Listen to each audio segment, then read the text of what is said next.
Já parou para pensar qual é a relação entre os conteúdos e metodologias da educação formal e os valores presentes em nossa sociedade?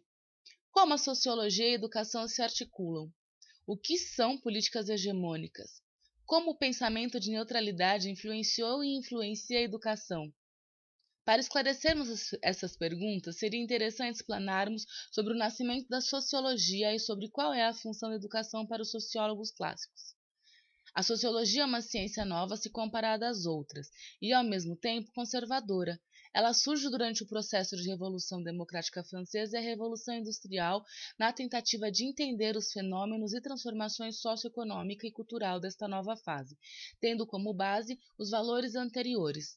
Durkheim, Marx e Weber são teóricos clássicos da sociologia, sendo que Durkheim viveu durante a Terceira República Francesa, que causou uma grande crise dos valores morais. Marx demonstrou personalidade revolucionária desde muito jovem, tendo vivido o auge da exploração capitalista europeia.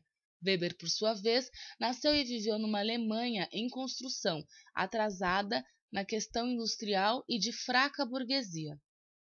Durkheim dizia que entender a sociedade demanda compreender sobreposições que a mesma impõe aos indivíduos, criando uma consciência coletiva. Ele temia a ausência de regras e moral, que para ele poderiam destruir a sociedade. A educação tem como função a socialização, ou seja, ensinar as regras sociais aos seus novos membros, mantendo a coesão social. Para Marx, a sociedade pode ser definida como uma sociedade de classes baseada no capitalismo e um determinismo econômico que fundamenta e organiza a sociedade. Ele prevê que a consciência da exploração sofrida pelo proletário levaria a uma revolução socioeconômica que mudaria o sistema para o comunismo. A educação faria parte da superestrutura condicionada pelas forças dominantes, podendo ser um meio de dominação no capitalismo. Entretanto, Marx é o único dos três sociólogos que aponta a força de mudança presente na educação. Já Weber vê a sociedade como uma composição de diversas esferas. Por exemplo, ao conceituar classe social, ele dizia que a mesma era influenciada por diversos fatores, como os costumes, os desejos, o poder de compra, os valores, os bens, entre outros. Ele afirmava ainda que as diversas esferas sociais tendiam a se racionalizar e que isso causaria no homem o desencantamento do mundo. A educação tem a função de preparar o homem para ocupar os cargos racionais. E causava também a estratificação social, já que as pessoas que tinham acesso à educação obtinham honras, poder e dinheiro.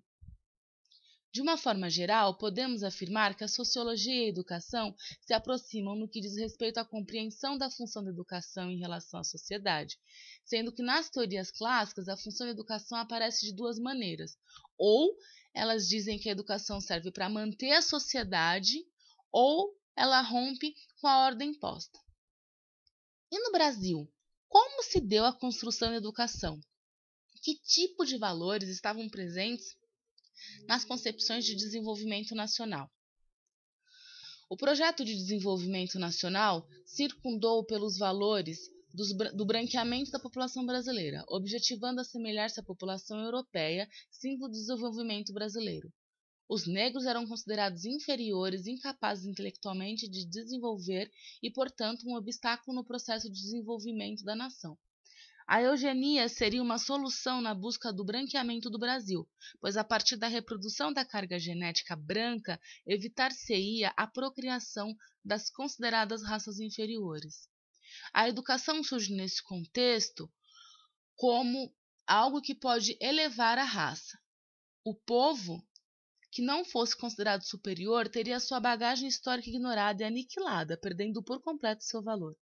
Seria conferida a missão de levar a cultura superior aos mais remotos lugares do país, na tentativa de civilizar e intelectualizar aqueles povos considerados inferiores, ou seja, os negros e os indígenas. As mudanças ideológicas em torno da concepção de raça e mestiçagem fizeram o país adotar outro discurso, não mais o da hegemonia, e sim o da democracia racial. que afirmava que múltiplas etnias e manifestações culturais coexistiam de forma harmônica e homogênea. Nesse contexto, a escola buscou a neutralidade, ocasionando uma busca pelo normal, desprezando e discriminando o diferente. Só que tal política fez com que as diferenças de classe, raça, sexo, orientação sexual, geração e naturalidade, mesmo que negadas, permaneciam existindo e viessem à tona com reclamações de sua exclusão, classificação e hierarquização. É imprescindível esforços no sentido de desconstruir a neutralidade, o etnocentrismo dos conteúdos escolares, pensando novas maneiras de lidar com as diferenças, pensando seus potenciais e não anulando. A Lei 10.639 de 2003, que exige que a história da África e dos afrodescendentes, assim como sua cultura, costumes e colaborações para a cultura brasileira seja parte do currículo escolar, assim como a Lei 11.645 de 2008, que prevê um ensino que não ignore e deturpe os costumes indígenas, podem transformar a maneira como estes grupos têm sido tratados ao longo da história. Esse vídeo tentou brevemente fazer um levantamento das políticas excludentes, hegemônicas, normalizadoras e suas consequências, no sentido de discriminação e exclusão desses indivíduos, ao mesmo tempo em que ela apontou a educação como dois caminhos, o caminho da ordem social e o outro caminho de transformação. Para nós, a educação que potencializa as diferenças pode ser um caminho para a educação transformadora. E você, o que acha disso? Está disposto a construir uma educação que considere a diversidade?